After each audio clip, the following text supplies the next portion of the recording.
So ang series natin sa quarter na ito ay Rich and Reap. Ito ay pakikipagtulungan natin sa Diyos upang maabot ang mga nawawalang kaluluwa at pag-aani ng buhay na Kanyang binago. Sa temang ito, nagkabuo ako ng mga series at sinimulan ko nung nakaraan ang series ko na ang panawagan sa pamamalataya. At ngayon, ang series ko, ang title ko sa ating lesson ay Buhay na Patutuo. Ang tatalakayin ko sa umagang ito ay ang Mateo Kapitulo 5. Kaya samahan niyo po akong basahin natin ang ating banal na kasulatan sa Mateo Kapitulo 5, versikulo 14 hanggang 16. Sabi sa Mateo chapter 5, verse 14 to 16. Sabi dito, kayo ang ilaw ng sanlibutan. Ang isang lungsod na nasa ibabaw ng burol ay hindi maitatago. Hindi rin nagsisindi ng ilaw upang ilagay sa ilalim ng takalan, kundi sa talagang lalagyan upang magbigay liwanag sa lahat ng nasa bahay. Gayon din, dapat ninyong paliwanagin ang inyong ilaw sa harap ng mga tao upang makita nila ang inyong mabubuting gawa at luwalhatiin ang inyong Ama na nasa langit. Ang Sermon on the Mount ng Mateo chapter 5 to 7 ay isa sa pinakatanyag na pagtuturo ni Jesus na ibinigay niya sa isang burol na malapit sa Galilee. Dito, ipinakilala ni Jesus ang mga prinsipyo ng kaharian ng Diyos. Isang alternatibong paraan ng pamumuhay kumpara sa makasariling sistema ng mundo. Sa panahong iyon, ang Israel ay nasa ilalim ng pamumuno ng mga Romano. At ang mga Hudyo ay sabik sa pagdating ng isang Mesiyas na magpapalaya sa kanila. Ngunit, sa halip na armas at revolusyon, ang itinuro ni Jesus sa kanila ay ang liwanag ng buhay ng makadiyos. Ang Mateo chapter 5 verse 14 to 16 ay bahagi ng Beatitudes, ang kabuuan ng Sermon on the Mount. Matapos ipaliwanag kung sino ang tunay na pinagpapala, ang mahabagin, ang mapagpakumbaba at ang mga tagapamayapa. Sinabi ni Jesus sa kanyang mga tagasunod na sila ang asin at ilaw ng sanlibutan. Ang ilaw ay isang metaphor na nagpapakita ng tungkulin ng mga Kristiyano sa mundo upang magbigay liwanag, magturo ng tamang daan, at maging patutuo sa kadiliman ng kasalanan. Ang unang punto na nais na ibahagi sa atin sa umagang ito ay kayo ang ilaw ng sanlibutan. Ayon sa binasa ng Scripture. Bilang mga tagasunod ni Kristo, tayo ay tinawag upang maging ilaw, hindi lamang para sa sarili nating buhay, kundi para sa buong mundo. Ang ilaw ay malinaw ang layunin, magbigay liwanag, magbunyag ng katotohanan at magsilbing gabay sa mga tao. Ganyan dapat ang buhay natin bilang isang Kristiyano. Sa gitna ng kadiliman ng kasalanan, takot at kalituhan ng mundo natin, tayo bilang Kristiyano ang itinalaga ng Diyos upang magpakita ng pag-asa, pag-ibig at pananampalataya sa mga tao. Hindi sinasabi ni Jesus na maging ilaw kayo, kundi ang sabi niya, kayo ang ilaw. Ibig sabihin, ito ay isang identity o pagkakakilanlan. Hindi lang sa gawain, kundi sa ating buhay. Dahil kay Kristo, nagliliwanag ang ating buhay at tinawag tayong mamuhay ng may impluwensyang positibo sa ibang tao.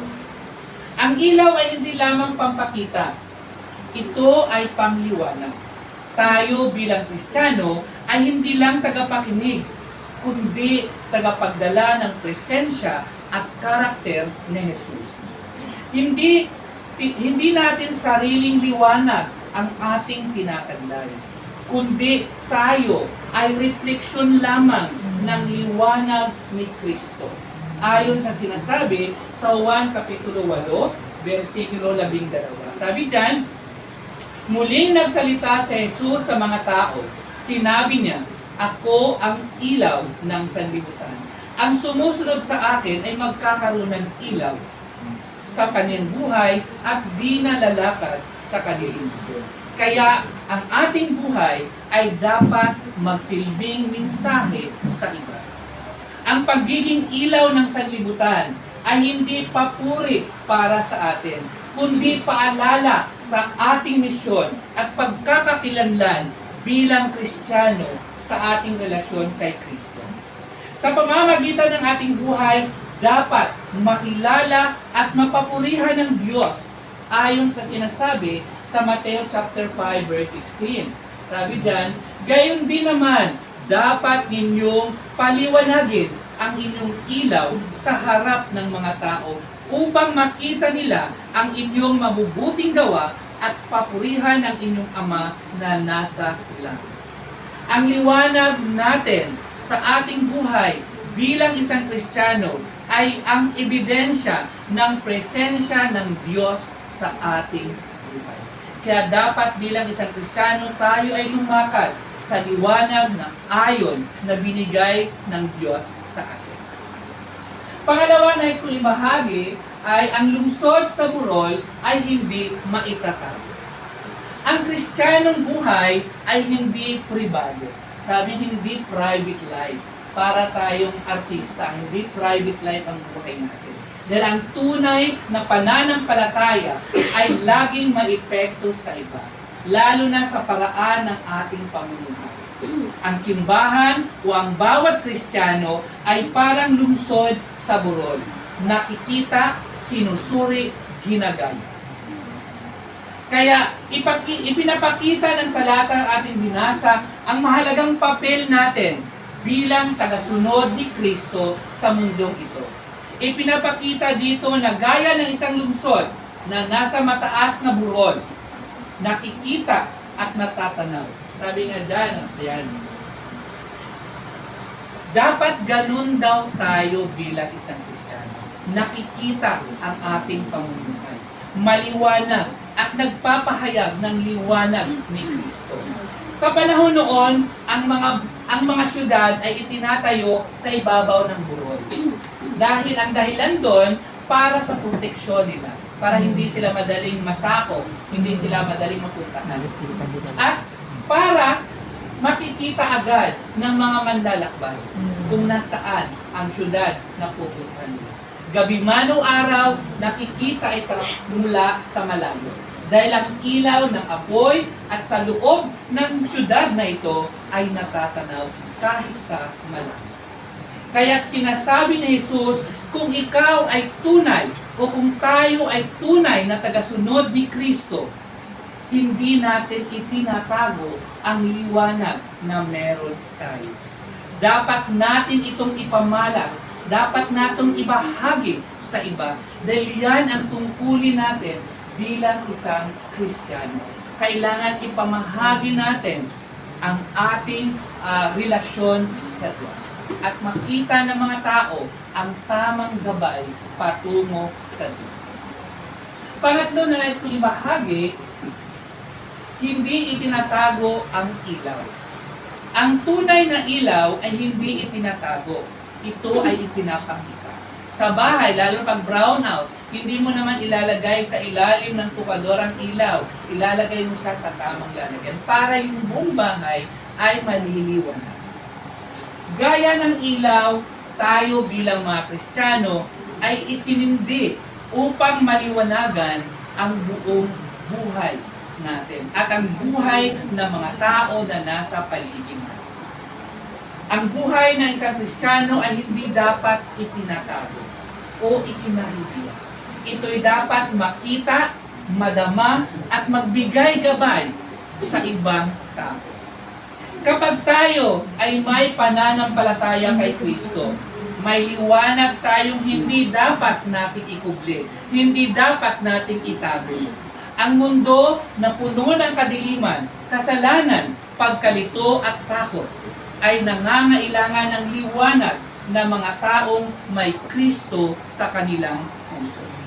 Kung tunay tayong anak ng Diyos, Hindi natin dapat itinatago ang ating pananampalataya. Ang ating mga gawa, ang ating ugali, ang ating pananalita, at desisyon ay mensahe kung sino ang ating sinusunod. Hindi sapat na Kristiyano lang tayo sa loob ng simbahan. Dapat hanggang sa paaralan, sa trabaho, sa social media, at sa tahanan. Baka ang mga simpleng kabutihan na ginawa natin ay magiging sagot sa panalangin ng iba. Baka ang isang ngiti, isang dasal, o isang mabuting gawa ay maaring magdala ng pag-asa sa ibang tao.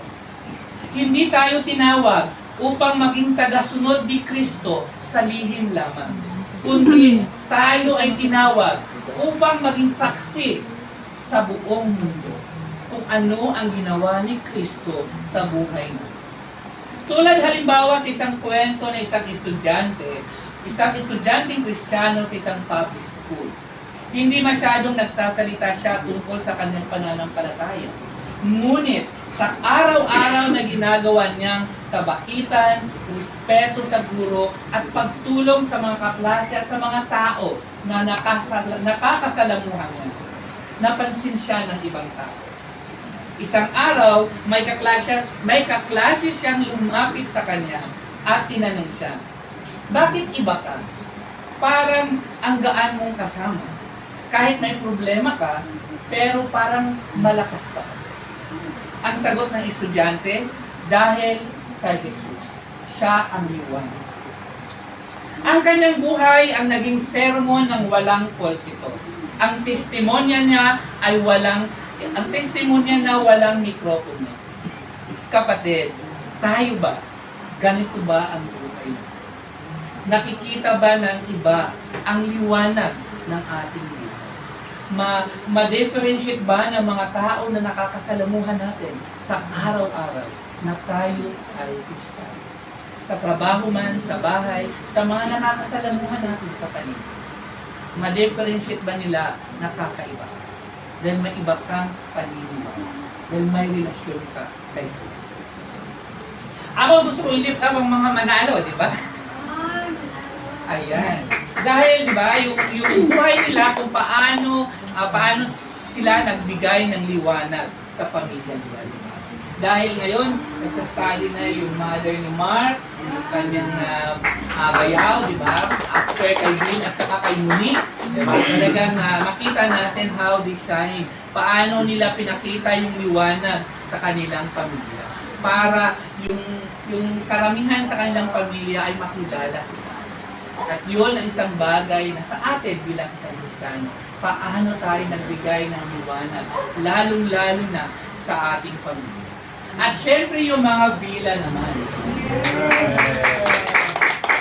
Dahil sa kanilang halimbawa, sa kanilang commitments nila sa Diyos, kahit man sa masalimuot na nangyayari sa kanilang buhay. Ngunit, ang kanilang commitments ang nagbibigay inspirasyon upang magdesisyon ang kanilang anak. Diba? Dalawa ng anak nila ang nagdesisyon para sumunod kay Jesus. Ngayon, diba, mababaptize na si Jillian, mga mula. Ito ang isang makikita natin paano, kahit man mahirap ang buhay, kahit marami tayong sitwasyon, kahit marami tayong problema, hindi ito magiging hadlang upang ibahagi natin ang liwanag natin sa ibang tao. Kaya ano ang take-away natin sa umagang ito? Una, kailangang mamuhay tayo ng may integrity. Sa eskwelahan man, sa trabaho man, o sa bahay, maging tapat tayo, maging mabuti, maging totoo. Ang tanong lang sa atin mga kapatid, kung walang Biblia na hawak ka, makikita pa ba si Jesus sa buhay? Kung tanggalin natin ang Bible na dala natin, makikita pa ba si Jesus sa buhay? Pangalawa, pag-usapan ang ganda ng buhay, hindi ang galit ng iba. Gamitin natin ang ating mga salita para magtayo at hindi manira. Kaya ang tanong sa atin mga kapatid, ano ang madalas na laman ng mga status o kwento natin sa ating mga social media accounts? Makikita ba na si Kristo ang buhay mo? Sa mga bagay na ginagawa natin, nakikita ba si Jesus sa pamumuhay natin? Pangatlo, kailangan nating maglingkod ng may ganap. Ang paggawa ng mabuti ay hindi para sa papuri ng ating sarili, kundi upang bigyan ng kaluwalhatian ang Diyos. Na ginagawa natin ang mga bagay na ito hindi dahil para sa sarili natin, kundi ito ay para sa Diyos. Naniniwala ko na nandito tayo na kahit man masama ang panahon, pero hindi natin inalintana ang sama ng panahon dahil nais natin i-worship si God sa umagang ito, sa bahay na ito. At nakikita ko na ito ang isang bagay na kailangan mag-motivate sa puso natin. Na ang paglilingkod natin sa Diyos dapat palaging nagdadala ng galak sa ating puso. Kaya ang tanong lang natin dito mga kapatid, nakikita ba ng iba ang Diyos sa mga ginagawa mo o ikaw lamang ang nagbibigyan ng pansin? Kaya sa bawat bagay na ginagawa natin, palagi natin isipin na ito ay para kay God, hindi para sa ating sarili. At ang pang-apat, maging ilaw tayo sa madilim na mundo.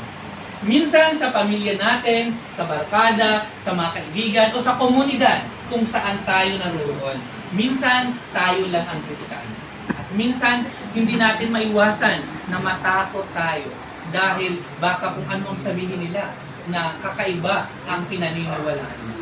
Ngunit sabi nga, huwag tayong matakot dahil kasama natin ang Diyos. Kaya ang tanong lang natin mga kapatid, sa mga pagkakataon na tayo ay nasa paligid ng mga tao na hindi Kristiyano, nagbibigay ba tayo ng liwanag sa ating buhay o nahahawa tayo sa dilim ng ating paligid? Kaya sa pagtatapos mga kapatid, ang tanong lang natin ngayong umaga ay simple lang pero seryoso. Sabi dito, kung ang buhay mo ay isang mensahe mula sa Diyos, ano ang sinasabi nito tungkol kay Jesus? Isipin natin, kung ang buhay natin ay isang mensahe, nagbibigay ba ito tungkol kay Jesus? Nagbibigay ba ito ng impormasyon? Nagbibigay ba ito ng kaluwalhatian tungkol kay Jesus? Kaya huwag tayong matakot. Huwag nating hayaang matakpan ang ilaw ng ating pananampalataya. Hindi tayo kailangang maging perpekto. Kailangan lang natin maging totoo. At kapag totoo ang ating liwanag, ang Diyos ang mapaparangalan sa ating ginagawa. Maraming salamat sa pakikinig. To God be all the glory.